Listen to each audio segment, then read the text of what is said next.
Bem, bom dia. Bom dia a todos os presentes, melhor. Eu gostaria aqui, inicialmente, de cumprimentar o excelentíssimo presidente do Supremo Tribunal Federal, Dias Toffoli, que muito nos honra com sua presença. O Supremo Tribunal Federal, uma instituição, como todos sabem, criada pela genialidade de Rui Barbosa, inspirada na Suprema Corte norte-americana, é uma pedra fundamental do Estado de Direito e da democracia, a qual rendo minhas homenagens na pessoa do ministro. O ministro Dias Toffoli é também presidente do Conselho Nacional de Justiça, que tem um papel fundamental na administração da justiça. Recentemente, o ministro declarou que a justiça, em especial o CNJ, deve se envolver mais na incrementação da qualidade das políticas penitenciárias e da segurança pública. Eu quero dizer desde logo, ministro, que o Ministério da Justiça e da Segurança Pública pretende ser um parceiro nessas iniciativas do Conselho Nacional de Justiça. Esperamos aqui manter uma relação de cooperação para a construção de um futuro melhor nessa área. Cumprimento os presidentes das Cortes Superiores aqui presentes. Muito me honra também a presença de Vossas Excelências, demais magistrados aqui presentes.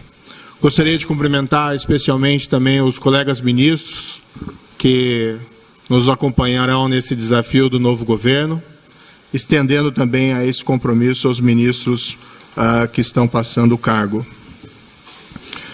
Gostaria aqui de um cumprimento muito especial aos comandantes das Forças Armadas. Eu compartilho do mesmo sentimento do ministro Raul Jungmann, o meu apreço às Forças Armadas. Acredito que as Forças Armadas brasileiras de excelente qualidade têm ainda prestado um papel de fiador da estabilidade juntamente com o Supremo Tribunal Federal nos últimos anos no país. Tomo a liberdade de cumprimentar todos na pessoa do amigo comandante Vilas Boas aqui presente.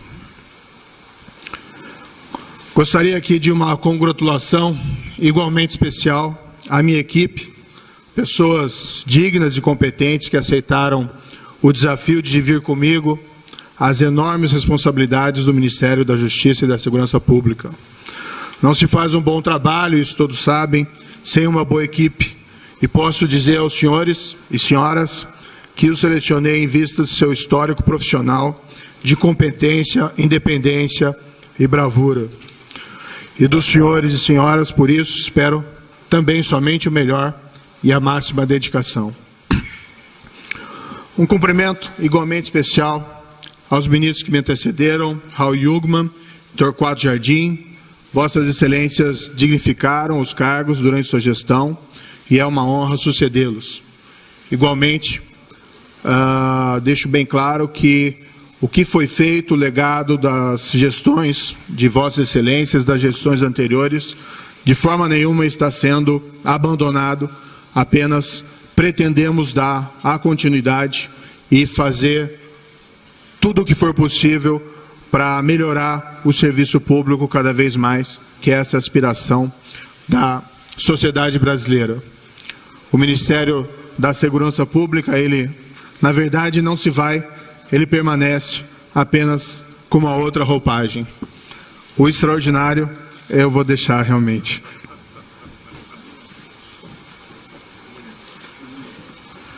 Estendo também esse cumprimento às respectivas equipes dos ministros e aos valorosos servidores da Justiça e da Segurança Pública, com o qual, na continuidade, dividirei sonhos, mas também desafios. Cumprimento todas as demais autoridades, senhoras e senhores aqui presentes, na pessoa dos demais nominados. Quero explicar aqui em rápidas palavras porque eu aceitei o convite do nosso presidente, o excelentíssimo senhor Jair Bolsonaro, deixando 22 anos de magistratura e uma relativamente confortável carreira, pelo menos os aspectos de vencimentos e aposentadoria. Os outros aspectos não tão confortável. Ontem mesmo, verifiquei que o Brasil, apesar da Operação Lava Jato e dos enormes esforços aqui e ali contra a corrupção, permanece em uma posição relativamente ruim nos índices de percepção quanto à existência de corrupção nos rankings anuais da Transparência Internacional. Entre 180 países, o Brasil ocupa a 96ª posição. Rigorosamente, a pontuação obtida pelo país, 37 em 100 pontos possíveis, caiu desde 2014, quando do início da Operação Lava Jato. Talvez os esforços judiciais, ao revelarem a magnitude da corrupção entre nós, tenham contribuído, paradoxalmente, para elevar a percepção da corrupção. Ao invés desses esforços, eles terem chamado a atenção para o quanto nós temos, não só a instituição judiciária, mas todas as instituições em volta da justiça criminal, e igualmente a sociedade, o quanto nós temos dedicado a superá-la. Isso, para mim, ilustra uma verdade reconhecida e que já repeti várias vezes. Não se combate a corrupção somente com investigações e condenações criminais eficazes. Elas são relevantes, pois não há combate eficaz à corrupção com impunidade e sem riscos de punição para os criminosos. Mas elas não são suficientes. São necessárias políticas mais gerais contra a corrupção. Leis que tornem o sistema de justiça mais eficaz. Leis que diminuem incentivos e oportunidades contra a corrupção. Um juiz em Curitiba pouco pode fazer a respeito dessas políticas gerais. Mas no governo federal, a história pode ser diferente. Há um outro grande desafio, o crime organizado. Grupos criminosos organizados, alguns que dominam nossas prisões, estão cada vez mais poderosos. É preciso enfrentá-los com leis mais eficazes, com inteligência e operações coordenadas entre as diversas agências policiais, federais e estaduais. O remédio aqui é universal, embora nem sempre de fácil implementação. Prisão dos seus membros, isolamento carcerário das lideranças, identificação da estrutura e confisco de seus bens. Assim se leva ao enfraquecimento e ao desmantelamento delas. Não é uma tarefa impossível. Nos Estados Unidos, as famílias mafiosas, outrora superpoderosas, foram desmanteladas pela FBI e pelo Departamento de Justiça a partir da década de 80. Na Itália, a aura de invencibilidade da Cosa Nostra siciliana foi quebrada graças aos esforços conjuntos da polícia, Ministério Público e de magistrados, entre eles os juízes heróis Giovanni Falcone e Paolo Borsellino. O crime violento também aterroriza a população brasileira. As elevadas taxas de homicídio, já mencionadas pelo ministro Raul Jungmann, constituem o pior exemplo. Mas os índices de roubos armados, estupros e de crimes violentos em geral geram uma atmosfera de insegurança que deve ser combatida com estratégia, inteligência e políticas públicas eficazes. Essas elevadas taxas de criminalidade, seja do crime de corrupção, seja do crime organizado, seja do crime violento, prejudicam o ambiente de negócios e o desenvolvimento. Pior do que isso, geram desconfiança e o medo, afetando a credibilidade das instituições e, em certo nível, a própria qualidade da democracia e da vida cotidiana. Não há uma resposta ou uma tarefa fácil aqui, mas o compromisso do Ministério é, com todos os esforços e dedicação possível do ministro, dos secretários, dos dirigentes, dos servidores dos ministérios e de todos órgãos e departamentos vinculados a eles, iniciar um ciclo virtuoso de diminuição de todos esses crimes, prosseguindo no legado das gestões anteriores. Tudo isso dentro de um ambiente de respeito às instituições e ao Estado de Direito. Tudo isso com uma esperada parceria com os estados e municípios, em especial com suas forças policiais, Polícia Militar e Polícia Civil. Os planos ainda estão em elaboração e não caberia aqui detalhá-los. Mas, alguns exemplos. Pretendo que a Secretaria Nacional de Segurança Pública, utilizando sabiamente o Sistema Único de Segurança Pública e o Fundo Nacional de Segurança Pública, um legado da gestão do ministro Raul Jungmann, atue não só com investimentos para auxiliar as polícias estaduais e distrital, mas também para padronizar procedimentos, gestão e estrutura, respeitadas, obviamente, as autonomias locais. Deve ter um papel equivalente ao da intervenção federal no Rio de Janeiro, e que reestruturou a segurança pública naquele estado. Aqui, evidentemente, substituindo intervenção por cooperação. Pretendo que o Departamento Penitenciário Nacional incremente a qualidade das penitenciárias federais para o absoluto controle das comunicações das lideranças de organizações criminosas com o mundo exterior.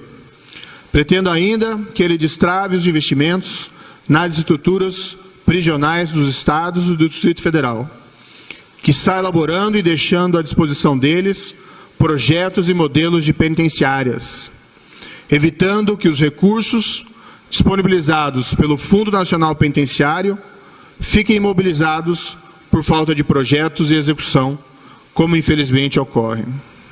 Precisamos, com investimentos e inteligência, recuperar o controle do Estado sobre as prisões brasileiras.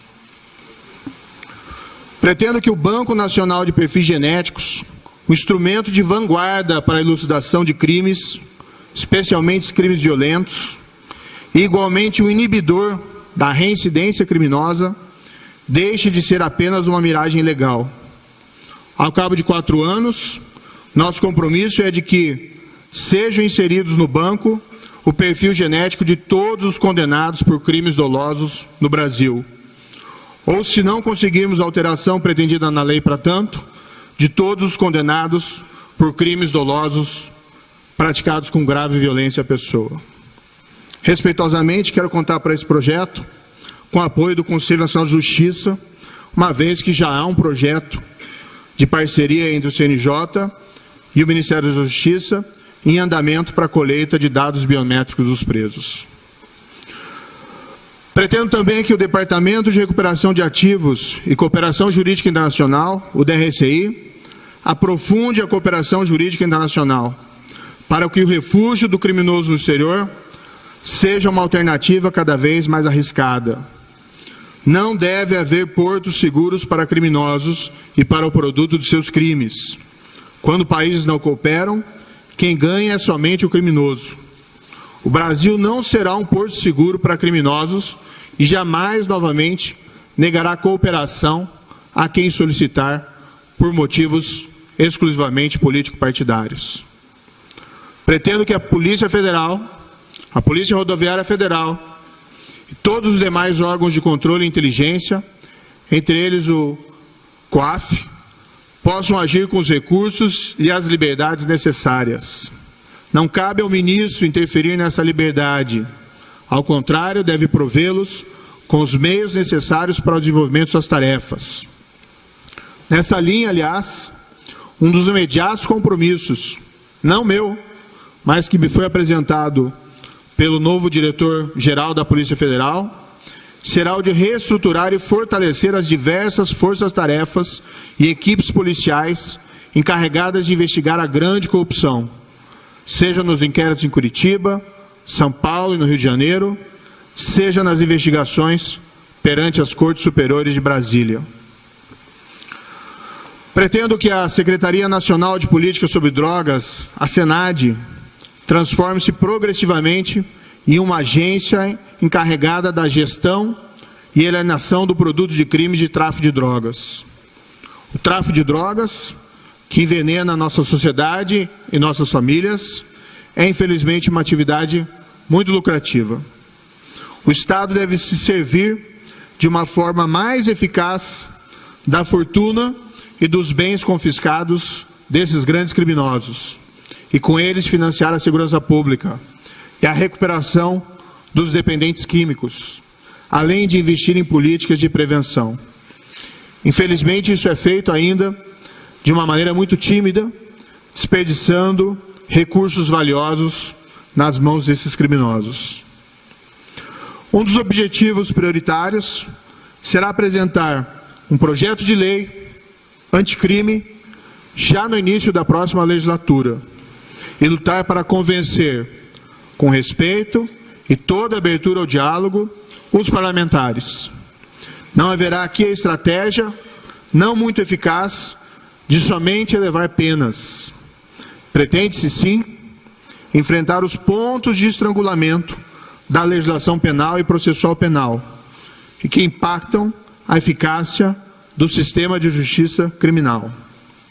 Propostas simples, mas eficazes, como, entre outras, a previsão de operações policiais disfarçadas para combater o crime, a proibição de progressão de regime para membros de organizações criminosas e o plea bargain para que a justiça possa resolver rapidamente casos criminais nos quais haja confissão. Pretende-se deixar mais claro na lei, como já decidiu diversas vezes o plenário do Supremo Tribunal Federal, que no processo criminal a regra deve ser da execução da condenação após o julgamento da segunda instância. Este foi o mais importante avanço institucional dos últimos anos, legado do saudoso ministro Teori Zavascki. Pretendemos honrá-lo e igualmente beneficiar toda a população com uma justiça célere, consolidando tal avanço de uma maneira clara e cristalina na legislação. Processo sem fim é justiça nenhuma. Pretende-se ainda fortalecer o Tribunal do Júri, prevendo a execução imediata dos vereditos condenatórios, como já decidiu a primeira turma do Supremo Tribunal Federal, inclusive compondo ela o ministro Dias Toffoli. Esses são apenas alguns exemplos das medidas previstas no projeto em elaboração. Adiante virão projetos mais complexos, que terão que ser debatidos com outras pastas, para reduzir incentivos e oportunidades para a prática da corrupção e de outros crimes. Na elaboração, quero contar com os subsídios de outras instituições, como o Ministério Público, como a OAB, que também homenageia na pessoa aqui do presidente Cláudio Lamáquia, com os órgãos policiais e com o apoio da sociedade civil organizada, como de entidades como a Transparência Internacional. Não desconheço que o Ministério tem outras grandes responsabilidades, como políticas na área do consumo, da imigração, registros sindicais, essa é uma novidade, e o Arquivo Nacional. Também terão todas elas a nossa atenção. Nada disso será fácil, mas a missão prioritária dada pelo excelentíssimo presidente Jair Bolsonaro foi clara: o fim da impunidade da grande corrupção, o combate ao crime organizado e a redução dos crimes violentos. Tudo isso com respeito ao Estado de Direito, para servir e proteger o cidadão. Não podemos nos achar impotentes diante de todos esses desafios. Avançamos como país muito até aqui, mas podemos avançar muito mais. Conto, respeitadas as opiniões diversas, com o apoio crítico de todos, para que, ao fim dessa gestão, tenhamos um ambiente melhor para todos. O brasileiro, seja qual for a sua renda, e lembremos que o crime atinge mais fortemente os mais vulneráveis, tem o direito de viver sem medo da violência e sem medo de ser vítima de um crime, pelo menos nos níveis epidêmicos atualmente existentes.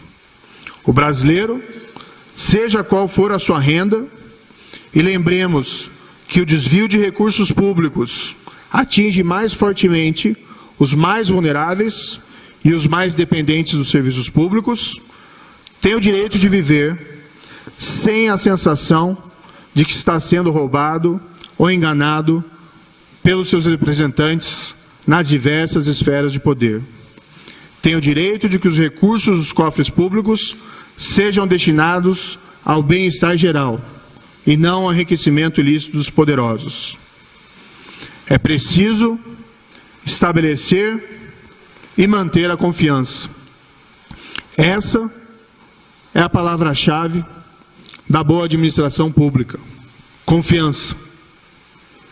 O cidadão tem o direito de viver um ambiente no qual tenha presente que o Ministério da Justiça e da Segurança Pública e o próprio governo podem não acertar sempre, mas sempre farão o melhor com a pretensão de fazer a coisa certa e de manter a confiança do cidadão. Um governo no qual ele possa confiar, que buscará fazer a coisa certa diante dos vários problemas que se apresentarão. Fazer a coisa certa, pelos motivos certos e do jeito certo, será o nosso lema e estará sempre presente em nossas mentes. Finalizando, os desafios são grandes, mas eu e minha equipe, e talvez possa dizer aqui que todos nós brasileiros, temos uma esperança infinita de que eles podem ser resolvidos com vontade, dedicação e respeito a todos. Muito obrigado por sua atenção. Mãos à obra.